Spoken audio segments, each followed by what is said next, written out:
Montana Power Company is pleased to present this special program as a public service. I am standing in front of the home of one of Montana's most prominent artists, Branson G. Stevenson. He was born in Georgia, raised in the Panama Canal Zone, and came to Montana in the early 1920s. His work has been exhibited nationally and internationally. He is a very fine artist. At this time, I would like to go in and spend some time talking with Branson and looking at his work.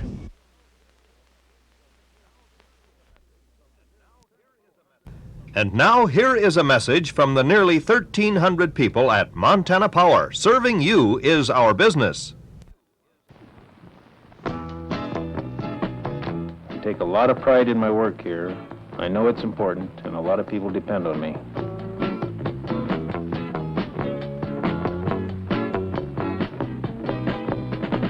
At Montana Power, service is our business, and to us that means to serve you in every way we can. To work with you on wiring or rewiring plans for new or expanded homes or businesses, to make recommendations for air conditioning or efficient home or business lighting, to make sure you get the best value from the electricity you use, and to make sure that the power you depend on stays dependable. Because we know people rely so much on the work we do, we strive all the harder for reliability. From the power source and generators across the miles of vital lines into your home, Montana Power makes certain that when you flip the switch, the power you need is there. At Montana Power Company, serving you is our business. Branson, it is indeed a pleasure to come into your home and chat with you and take a look at some of your work. Well, thank you, Ray. I'm glad to have you. When did you first become interested in the arts, and when did you start producing? Well, it's longer ago than I can remember. I was just a little kid, probably like other kids. I drew cartoons, copied them, Ignatz Mouse and Crazy Cat and things like that. Weren't you at one time a commercial artist? Yes, I made my living that way when I first came to Great Falls. I worked for the Swansea Advertising Agency and did drawings for cuts and so forth.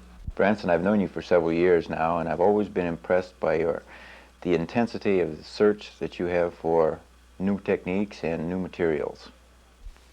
Well, Ray, that probably stems from the fact that I think two traits that a person should cultivate in themselves is curiosity and enthusiasm. I tell that to the kids up at the College of Great Falls where I teach. Let's take a look at some of the inventions or techniques that you've employed in various paintings. And this watercolor, which we have here on the easel, is a good example. Well, Ray, that's an emulsion wax watercolor. I invented that technique of watercolor by, instead of using straight water, I mix an emulsion wax with the water. When the water evaporates, it envelops the paint in a wax, and then subsequent washes don't mix in and sully what you've already painted. It makes a clear type of color. It certainly makes for a very interesting and clean watercolor. I've looked through this sketchbook before, and I'd like to show it to some people, of some techniques you've employed in the concepts of color. You've spent considerable time employing color. The reason for that, Ray, was years ago, that's way back in the 20s, I decided I'd understand the basics of color, so I started painting a book of color, and I started in with brilliant colors and their complements and on through neutralized tones and tints, so that with the palette settings I can figure out what mood I want in a painting and set my palette accordingly, and it'll work out all right.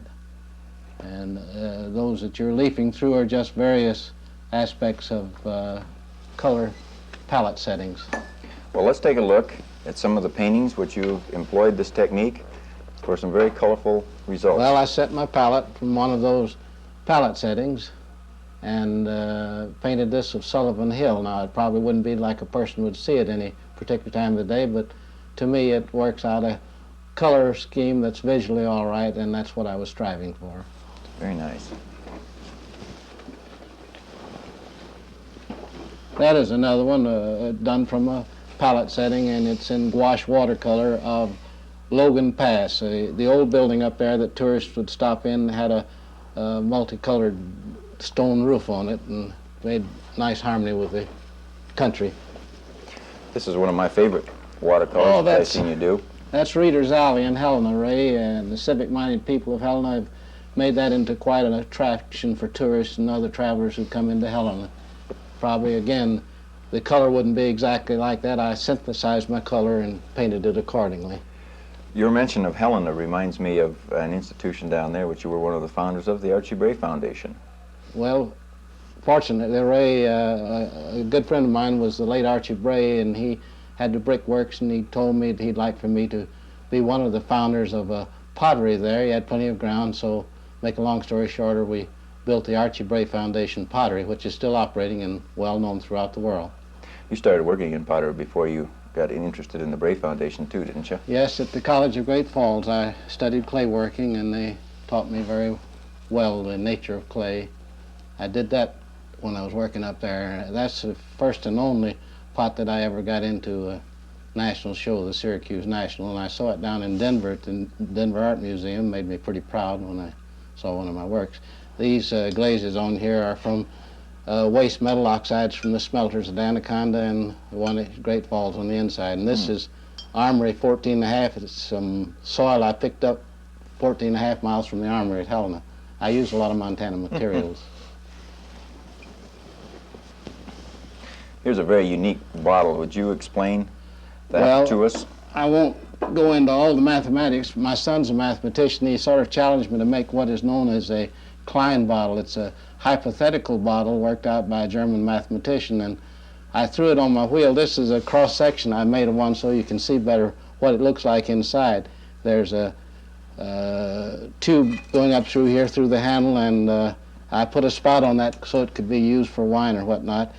If you had a fly or some insect to do your bidding, he could crawl inside and out and come back and over and never leave the surface he starts on.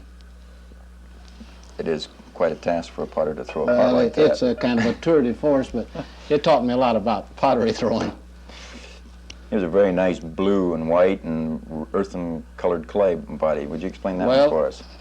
Ray, I threw this pot out of Georgia clay in the briar patch I was born in Georgia, and then I used a stone that I ground up that's a mountain of it in southern Montana, and it came out with a blue in it. Subsequently, about 20 years later, I finally got an analysis that shows it has cobalt in it. And so with that cobalt, I've mixed it up and fired it ceramically and made, say, this turquoise colored necklace. They call this Bransonite blue after my first name. Made that for my wife, who still puts up with me. And the late Fred Birch, the contractor, made this steer head, and I made a mold of that out of a paper refractory that I invented making molds of, and fired it in my kiln, and it's in straight Bransonite blue. It is quite a pretty color, and it comes from Montana mineral. Very nice blue turquoise appearance. Here's a Raku Pot, which that comes from the Japanese method of low-fire pottery, and they put a glaze on that will mature at a low temperature. In making a Raku Pot, you watch through the peephole, and when the glaze begins to glisten or melt, you take it out, have an assistant take it out, and you spray it, or you put it first down in a pot full of sawdust and put the lid on and let it smoke, and that makes the body, where it's not glazed, come out black. And then you take it out after about 15 minutes, and it's still red hot practically, and you spray it with a fine spray of water, and it crackles all over and makes a kind of a beautiful effect. Well, that is a nice one too. And you mentioned of Japanese arts, and there's another technique which you've employed called sumier. Well, that is a method of painting that suits me very well. You paint without any preliminary sketching. This was done down by the Giant Springs here in Great Falls, looking back toward the flour mills and so forth, and you grind up an ink stick in a suzuri stone, as the Japanese call it, until you've got a good black ink, and then you spot in your design black, and then you make various tones, and it comes out. Look at these red writing over here. Well, the Japanese transliterated my name. I've been over to Japan, and my name being Stevenson, they transliterated that to son of St. Stephen, and it's Koten Bunmago in the Japanese language. Now, don't ask me any more about Japanese. I don't know. Branson, we have looked at many of the works and facets of art which you've produced in the last few years. However, I think you're most established and most prominently known as a printmaker. Well, I'm glad you mentioned that because printmaking is my first love in art. I do etching and lithography and different types of that media. Well, let's move in for a little closer look at some of your etchings. Well, I'd be glad to. I understand this is the first etching that you ever did. Well, I think so, Ray. I scratched that on a piece of copper engraving metal that Mr. Mike Becker gave me. And it was of my wife-to-be up standing on the brow of a hill and a pond behind her. It's in a dry point. Here's one you did in 1925. Yes, that is a woman grinding corn, a Panamanian woman, as the natives do down through Central and South America, and making their cornmeal. She's grinding it one stone against another, and I thought it would make a good subject for etching. That's a straight line etching. I think this is my favorite one that I own and one of the nicest etchings I've ever seen you do. Well, that is a shepherd with his flock up on top of Sullivan Hill, the old route to Helena, and I thought that would be a good subject for putting in line etching. So that's what that is. Nice little community nestled up in the mountains. Well, this next one is going to the sun in Glacier Park, and the chalets now are not used, but it's one of the most beautiful spots. It's on the road going up to Logan Pass, and I did that in a combination of line etching and tone etching, which is aquatint. Here's a very nice colored. That is straight aquatint of a swan down here in Gibson Pond, and it's printed in color neutralizations of blue with red and red with blue. And it's carried out entirely in that aquatint tone. I think it's time we went down to your studio and watched you run a proof, or a print as we call it, of some of the things that you've proofed before, if that's all right with you. It is, Ray. This renowned trout stream is known by trout fishermen all over America. It's the Madison River. The trout population in the Madison and other Montana streams is not just a matter of luck, it's the result of careful management by the Fish and Game Department and consistent water level maintenance. Montana Power works closely with the Fish and Game Department to make sure that the water releases from our generating plants maintain adequate levels to assist and maintain fish life. Montana Power has long been interested in recreational opportunities.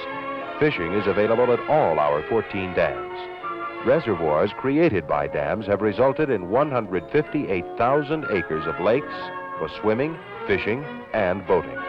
Montana Power Company offers picnic sites, free camping, and boat launching at many areas. Serving you is our business at Montana Power Company, and to us that means serving you in every way we can. Looking around your studio, Branson, I think this is probably the most well-equipped print workshop I've been in, and it's probably the fullest one that I've been in. I see that you've already started inking, or almost finished inking, a proof of Cathedral St. Helena. Well, Ray, since you wanted me to demonstrate making a proof from a copper plate, I prepared my ink ahead of time and wiped most of it off, but you first go with rag wiping, and I'll just finish this plate here. It's of St. Helena's Cathedral in Helena. And I usually, after rag wiping, finish off with a little paper toweling, because that's cheap. I don't have to wear holes in my wife's sheets with my dirty toenails and so forth. And then after the wiping is complete, I usually put a little calcium carbonate chalk on my hands to wipe certain areas like the sky here clean. And when it looks all right, then I go around all the edges of the plate. So with my rag that I've hung here. Then, Ray, that's ready now to proof. It's all inked up, and I put it carefully in the bed of the press, which has been adjusted for pressure. Would you kindly hand me a piece of that paper that's been damped and between waterproofs overnight? I use picker-uppers because my hands are pretty dirty from the ink. Then I put this carefully down, position it on the cut. And I usually, this isn't absolutely necessary, but I usually put a piece of blotting paper behind to give it extra resilience, because what you do in etching, you drive the paper down into the lines and pick up an embossment of the inked lines. These blankets have been adjusted between those heavy steel rollers, so now I'll start proofing the plate. That's got high pressure on it, Ray. Judging from the way you're straining, I'd say so. Yeah, you promised to make me some new gears, and I'll hold you to it now. But these gears are about 5 to 1, but you can see that's just high pressure when it takes that much pressure to pull the plate through. Now, I've hit the other end of the plate, so I'll run on out there till I clear the paper. I've run the plate through, and now comes the thrilling part, that you pull the proof. So I use these picker-ups so I won't get anything dirty. I'll take the blotter off and then peel the etching off of the plate. And that's the result. I can't see it myself. Does it look all right, Ray? Oh, it looks fine to me. Very fine. Okay. I think that's enough of a demonstration on etching, don't you? Yes, and it was a very fine one. Now I think we should go over and take a proof off of the lithograph. Fine. The stone plate.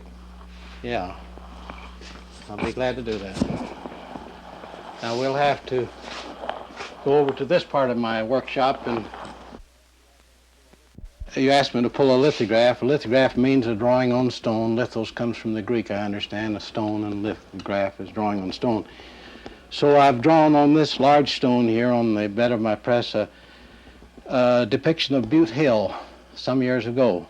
And I've inked it up to save time here, but I've got a little additional inking. I've damped the stone here so that the water penetrates and damps the stone except where the grease crayon drawing is. And then you run an oily ink roller over it, and the oily ink sticks to the drawing but won't stick where the stone is damp. Now this is inked up quite well, so I'll ask you to hold that for me, my friend, and we'll pull a proof of that. You take a paper like this basing work handmade paper and put it down carefully on the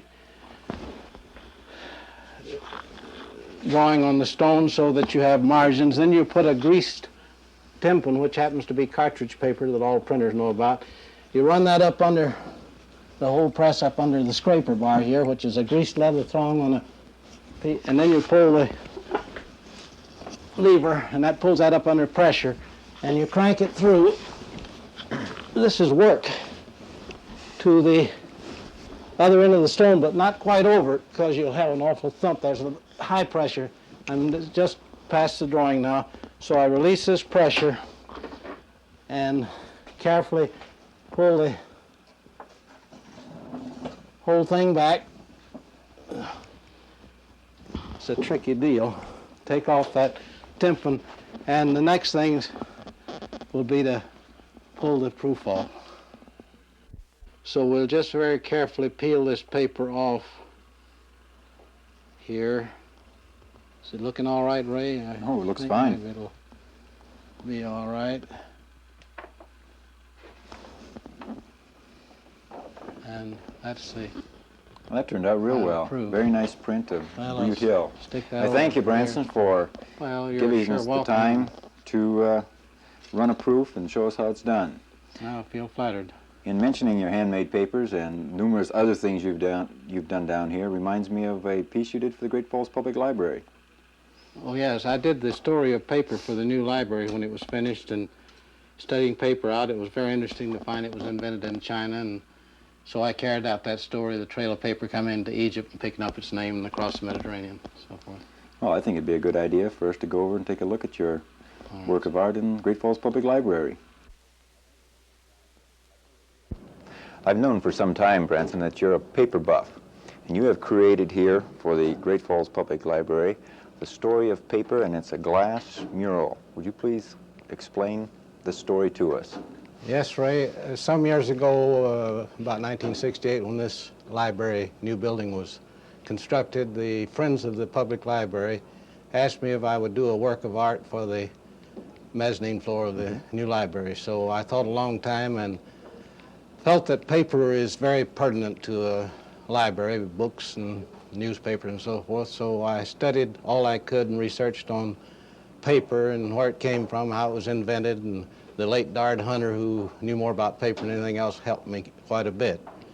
So finally, after I studied paper, I decided to carry it out, if possible, in glass. I didn't know how to make glass, but Dr. Cox, who was my friend who died a few years ago, gave me the technology of making glass. So I worked out these 232 pieces of different colored glass to represent the Mediterranean area, the north of Africa and the southern part of Europe, and so paper coming in from the Far East, where it was invented in 105 AD by Saloon in China, came on through Samarkand down into Egypt, where it picked up its name from papyrus paper, and then the trail of paper in this multicolored glass goes on across to the coast of Spain, where the first paper mill was established at Jativa, Spain. And then it went on up the trail of paper into Europe, and the next paper mill, as I understand, was constructed down here in Italy, the Fabriano mill, which is still operating after all these centuries. I got some handmade papers, you know, from there recently. And then I thought, after carrying out this in glass, this is more or less an abstract design of the story of paper, that I would put samples of paper, being a paper buff, as you say, up here to show from paper made in Egypt way back centuries ago, papyrus, that I got from the Brooklyn Museum, and then a page from the French Book of Hours, which was made in 1350. And then I put a sample of the paper that I invented making a mold out of. This paper will stand 2,300 degrees Fahrenheit plus. And glass melts somewhere around 1,800, so I put glass colored into the different shapes in this and fired it horizontally in my kiln. This is a mottled paper made by the old Tomí Indians of Mexico, still making it. I get some from my brother who lives in Mexico. The first inventor of paper, Ray, believe it or not, was the American wasp. And if you look at a wasp nest, you'll see it's made out of a paper. It's the same as the newspapers all over the country use, what they call newsprint stock. So I put a little piece of wasp nest in here. These two sheets of paper are known as spirit paper. Marco Polo ran across when he was in China way back centuries ago. This is some paper around 1200 AD from India. These two pieces are from Japan, where still the best handmade paper in the world is being made. Then I got a page from the Nuremberg Chronicle, which was published in Germany in 1493, the year after Columbus discovered America, and this is that old. This was very interesting to me because paper is, as you say, an interesting subject, and I felt that it had more to do with the library than anything else, paper and books and newspapers and all. Well, thank you, Branson, and our thanks also to the Friends of the Great Falls Library for commissioning you to create this mural for us. You have also another mural which I am familiar with, which is a Buon Fresco, and is, to my knowledge, the only one in the state. And I believe it's in the home of Mrs. Mike Greely. And I think we should go over and take a close look at a Buon Fresco mural. Good, Ray. Branson, whatever inspired you to do a mural in one of the old art forms called the fresco? Well, Ray, after all those other arts that I'd practiced, I was up at the College of Great Falls, and we tried out some fresco painting, which is painting in the wet plaster. It's like Michelangelo used as his method in painting the Sistine Chapel in the Vatican at Rome. And I always wanted to do that true architectural type of painting, so the opportunity came along finally when the owner of this home asked me if we'd design a mural, and I decided to carry it out in Buon Fresco, which is painting into the wet plaster. And the late Jim Logan, very fine painter, joined me, and we submitted our sketches and had one selected of a Hurdy-Gurdy House in the early day Montana, with fellows playing faro over on one side and a square dance going on, the bartender on the other. And we started painting one morning after the plaster had been laid up and was firm to the touch. We pounced our stencils on and went ahead and painted all that evening and in the wee small hours the next morning. And we were getting to the point where our brushes began to drag and indicated the plaster was setting up where you wouldn't want to paint any further. And incidentally, some moths came in the open window. It was the summertime, and they started flying away around one of our painted lights. And Jim said, "Oh, master, those moths have been fooled. I think we better quit." So It's certainly a nice mural. In all the years that you've been practicing the arts, have you ever established any philosophies that are, which you feel are important for people to know? well, Ray, I'm reminded of what Robert Henry, a great American painter at the turn of the century, said in a class he was teaching at the Art Students League in New York. A student asked him, "Mr. Henry, what do you think of art for art's sake?" And his answer was, in effect, "I believe in art for art's sake because there are so many better, easier, quicker ways of making money, if that is your ideal." I've always felt that art should not be for money. Not that I would turn down money, but I think art should be done for its own sake, and so art for art's sake is my own philosophy too. Well, Branson, you certainly are a master of the arts in all the art forms that you've practiced, and it has been a pleasure for me to talk to you about many of the things which you've been working with and see many of your works. Thank you so very much. You're very flattering. The preceding program was brought to you by Montana Power Company, nearly 1,300 people serving you 24 hours a day with dependable electric power. When you flip that switch at any hour, what comes on is people power, people working for you just to see that you live better electrically.